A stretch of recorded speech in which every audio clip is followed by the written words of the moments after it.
Hello students, how are you all? I hope that you all are fit and fine and I hope that you have completed the previous chapter. So now let's move into the 12th chapter and the 12th chapter name is modals. Okay. So student इस chapter में हम जानने वाले हैं modal के बारे में. So before starting the chapter here comes the starter point. Underline the modals that show the stars in which and that show the state in which an action is done. मतलब कि आपको modal को underline करना है जो दिखा रहे हैं, ठीक है, in which the action is done. Okay, जैसे कि मे आई कम इन sir.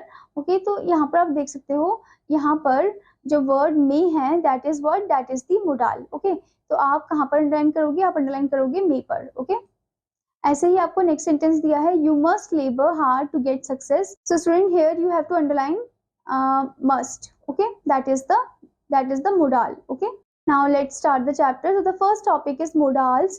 Verbs that are used to express the mood or attitude of the speaker are called modals. They are also called modal auxiliaries. मतलब कि वो वर्ब जो कि हम use करते हैं टू एक्सप्रेस द मूड, मतलब मूड को एक्सप्रेस करने के लिए हम यूज करते हैं या एटीट्यूड को एक्सप्रेस करने के लिए हम यूज करते हैं ऑफ द स्पीकर, ठीक है, तो उनको हम क्या बोलते हैं? मोडाल बोलते हैं. Okay, they are also called modal auxiliary. इनको हम मोडाल ऑक्सिलरी भी बोलते हैं, ठीक है student. Modals are use to give advice, seek और give permission, make suggestions, make polite requests, give invitations, etc. Okay, the most commonly used modals are can, could, may, might, will, would, shall, should, must, ought to and need, dare. Okay, सो यहाँ पर ये बताया गया student कि modal जो है वो हम यूज करते हैं एडवाइस देने के लिए, ठीक है, सीक और गिव परमिशन, परमिशन देने के लिए, ठीक है, या देखने के लिए कि परमिशन हमें मिले या ना मिले, ठीक है. Next thing is make suggestion, suggestion बनाने के लिए, लाइक पोलाइट जेस्चर्स बनाने के लिए हम यूज करते हैं, रिक्वेस्ट बनाने के लिए.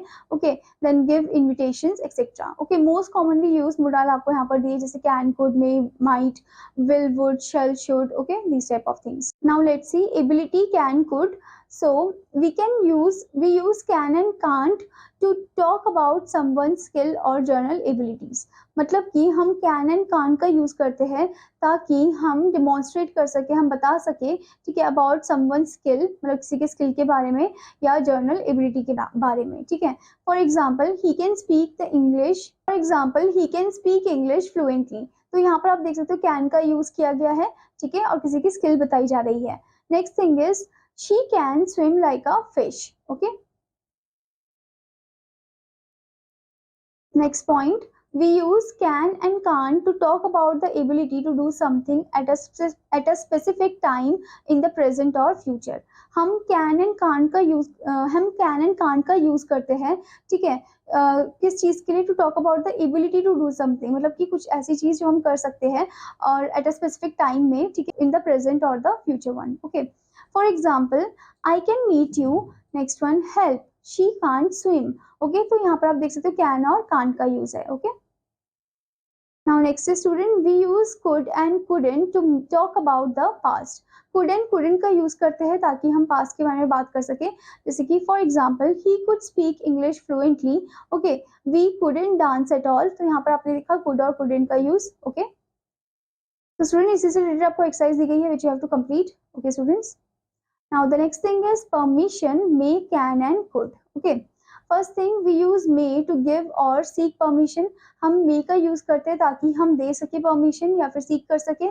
For example may I come in sir, seeking permission, permission मांग रहे हैं, ठीक है. Next one is we use can where we give someone permission to do something.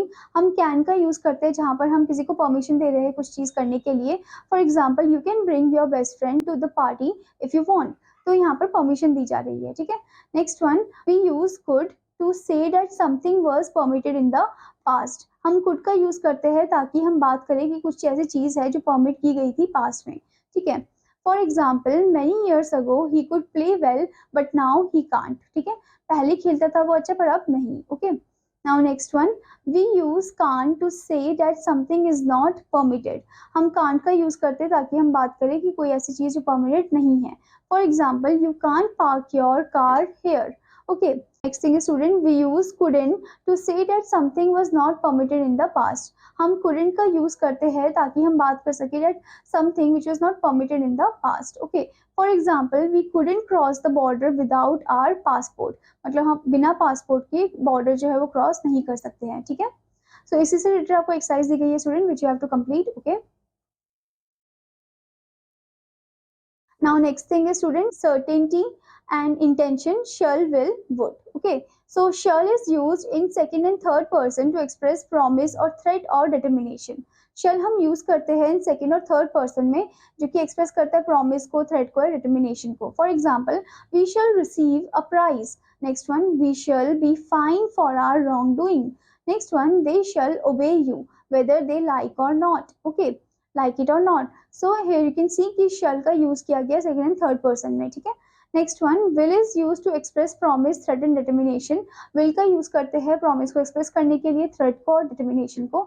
For example, he will help you. Next one, they will do it. Okay, next thing is student, shall. shall is predominantly used with I and we and will with the rest of the pronoun. shall जो है student वो हम I और we के साथ use करते हैं, और जो will है स्टूडेंट वो हम रेस्ट ऑफ दी जो प्रोनाउन है उनके साथ यूज करते हैं। ठीक है, next thing is would is used to express the likelihood or certainty that something was the case in the immediate past. Okay, तो would का हम यूज करते हैं टू एक्सप्रेस दी लाइकहुड को एक्सप्रेस करने के लिए, या सर्टेनिटी दैट समथिंग जो है was the case which was in the immediate past. Okay, for example, Alok, there was a man here just now asking about renting the spare room. Okay, Vivek, that would be Manish. He just moved here from China. Okay, तो यहाँ पर आपने देखा would का use किया गया है इधर। ठीक है, नाउ स्टूडेंट इसी से रिलेटेड आपको एक्सरसाइज दी गई है which you have to complete. Okay, now the next is possibility, जिसमें हम मे, माइट और कुड का यूज करते हैं। Both may and might are use to suggest possibility. Both may and might जो है वो हम यूज करते हैं suggest the possibility, but might suggest a lesser possibility than may. Could is also possible in the sentences, पर जो might है student वो सजेस्ट करता है लेसर पॉसिबिलिटी को, ठीक है, as compare to the may. Okay, and could जो है वो हम that is also possible in these sentences, ये भी पॉसिबल इन सेंटेंसेस में, जैसे कि Meenu, where is your sister? Ravi, she might be sleeping. Next one, Krunal, she may be in her study room. Next, Veena, she could be in her hostel. Okay, so आपने देखा यहाँ पर could का यूज हुआ है, माइट का यूज हुआ है। ठीक है, तो ऐसे ही स्टूडेंट आपको एक्सरसाइज दी गई है which you have to complete. Okay, now next is student, necessity, compulsion, must, have to, have got to, had got to. Okay, we use must and have to say that it is necessary to do something. हम must and have to का use करते हैं ताकि हम बता सके, बोल सके कि something which is necessary and doing one or to do something. Okay, for example, you must work hard in order to pass in the exam. Okay, next one, must indicates the speaker's personal feeling, have to expresses some external compulsion. अब must जो है वो indicate करता है person की inner feeling को, ठीक है, और हैव टू जो है वो एक्सप्रेस करता है कुछ एक्सटर्नल कंपल्शन को। For example, you must do your homework well before you speak. Okay, now student the next point is must doesn't have a past tense form. Must का कोई past tense form नहीं होता है, जैसे कि so we can use must to talk about the present और the future. तो हम मस्ट का यूज कर सकते हैं to talk about the present और द फ्यूचर। ओके, जैसे कि for example, you must visit her now. Okay, next thing is but we can use have to in all tenses, पर हम हैव टू का यूज कर सकते हैं इन ऑल द टेंसेस, जैसे कि you have to come tomorrow. Okay, we normally use do, does, did in question and negative sentences. तो यहाँ पर बताया गया स्टूडेंट कि हम नॉर्मली जो है यूज करते हैं डू, डज का, डिड का क्वेश्चंस में, और नेगेटिव सेंटेंसेस यूज करते हैं with have to. Okay, for example, do you have to go, do you have to get there daily. Okay, so here you can see do का use हुआ और have to का use हुआ है। ठीक है, sometimes we can use they got to in place of have to. अब कभी कभी हम यूज कर सकते हैं, we can use have got to, हम हैव गॉट टू का यूज कर सकते हैं किसकी प्लेस में? हैव टू की प्लेस में। ठीक है, जैसे कि for example, I have got to finish this project by tomorrow. Okay, Next thing, they have got to complete the bridge by next month. Okay. Now next thing is student suggestion, advice, duty, obligation, should, ought to. should, ought to का use देखेंगे. We use should to make a suggestion or give advice. हम should का use करते हैं ताकि हम suggestion दे सके, advice दे सके. ठीक है. For example, you should obey your parents. Okay. Next one, should is not as strong as must or have to. ठीक है. ये इतना strong नहीं है. For example, you should obey the traffic rules, so it is the right thing to do. Next one, you must obey the traffic rules, it is necessary, so I advise you to do so. Okay. तो यहाँ पर आपने एकदम must का use हम कर सकते हैं. Next thing, you have to obey the traffic rules while driving on the road, that's the rule. Okay. Should have done suggests that it was the right thing to do but wasn't done. Okay. तो यहाँ पर ये बताएगा कि should जो है वो suggest करता है, ठीक है, that it was the right thing to do but वो नहीं किया गया. Okay. For example, it was golden opportunity but it should have availed of the opportunity. Okay. So student, इससे से आपको exercise दी गई है which you have to complete. Okay. Now next is student, promise, will, shall. Will and shall are used to suggest promise or some kind of assurance. तो will और shall जो है वो हम use करते हैं to suggest the promise or some kind of assurance. Okay. With will, with I and we and shall with other subject indicate the force of a promise. अब will जो है वो हम use करते हैं I और we के साथ and shall हम use करते हैं दूसरे subject के साथ. ठीक है. Which indicate the force of a promise. Okay. For example, I shall invite you for dinner. तो यहाँ पर आप देखा I के साथ भी हम shall का use करते हैं. ठीक है. Next thing, as it now common to use will with all the subject, shall with I and we is not enough to suggest promise. तो मतलब यहाँ पर बोला गया कि कॉमन है, कॉमन यूज हो गया कि हम विल को हर एक सब्जेक्ट के साथ यूज करते हैं और शल जो है उसको हम आई के साथ यूज करते हैं और वी के साथ यूज करते हैं, which is not enough to suggest promise, जो इनफ नहीं है प्रॉमिस को सजेस्ट करने के लिए. वी शुड से, हमें बोलना चाहिए, I assure you I will invite you to my birthday party. Okay. Next thing, we promise we will come back within an hour. Okay. Now next thing is student, request. request में words आते हैं can, could, will, would. Okay, can and could are used to make request. can and could हम use करते हैं request बनाने के लिए. However, can and could are used differently. can and could थोड़ा अलग तरीके से use होते हैं. जैसे कि can is used to make basic request from a friend or co-worker. It is often used for small things. can जो है वो basic request बनाने के लिए हम use करते हैं from a friend से या फिर co-worker से. ठीक है. It is often used for small things. छोटी चीजों के लिए use होता है. ठीक है. जैसे कि can you pass the juice. ठीक है. Next thing is could has the same function. could जो है उसका भी सेम ही फंक्शन है. ओके. तो इसका एग्जांपल भी आपको दिया है, could you pass the juice please. Okay. Next thing is would. would is used to make polite request in English. The structure is as follow. would जो है वो हम यूज करते हैं polite request बनाने के लिए in English subject. ओके.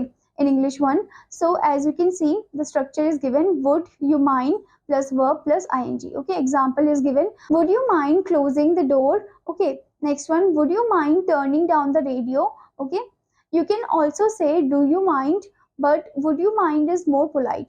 आप do you mind भी बोल सकते हो पर would you mind ज़्यादा polite होगा. ठीक है. So as you can see, do you mind turning off the music. would you mind turning off the music. Okay. Next is student, would can also be used to make polite request with the verb like. would जो है वो हम use करते हैं polite request बनाने के लिए with the verb like. Okay. जैसे कि I would like some help with my math homework please. This is the same as using the verb want. Okay. However, would is more polite. would जो है ज़्यादा polite होगा. जैसे कि I want a drink, I would like a drink. Okay. These type of requests are common when ordering something. मतलब जब हम कुछ चीज ऑर्डर करें तो ये टाइप ऑफ रिक्वेस्ट जो कॉमन है. Take a look at these examples. I would like rice with my chicken. Next one, I would like another Coke please. Next thing, can and could are more usual than will and would. मतलब यहाँ पर ये बताएगा कि can and could जो है more useful है as compared to will and would. Okay. Now next thing is prohibition. Must not, ought not to. Okay. must not suggest prohibition मतलब रुकावट. ठीक है. ought not is like that of should not. ought not जो है वो should not के ही जैसे है. ठीक है. For example, you must not walk in the middle of the road in a busy street. Okay. तो ये क्या हो गया, prohibited हो गया. Okay. Next thing is, you ought not to make fun of the elderly people. Okay. तो यहाँ पर आपने देखा duty हो गया as duty. you should not, it is not right to. Okay. Now next student wish. Wish के लिए हम यूज करेंगे मे का, ठीक है। May is normally use to express a wish. May को हम नॉर्मली यूज करते हैं to express a wish. Okay, for example may god bless you. Next one, may you live long. Okay, so I hope student कि आपको ये chapter अच्छे से समझ में आया होगा। तो आपका होमवर्क है कि आपको इस चैप्टर को अच्छे से रिवाइज करना है, एक्सरसाइजेस भी अच्छे से कंप्लीट करनी है। Now I will meet you in another class. Student take care, bye bye.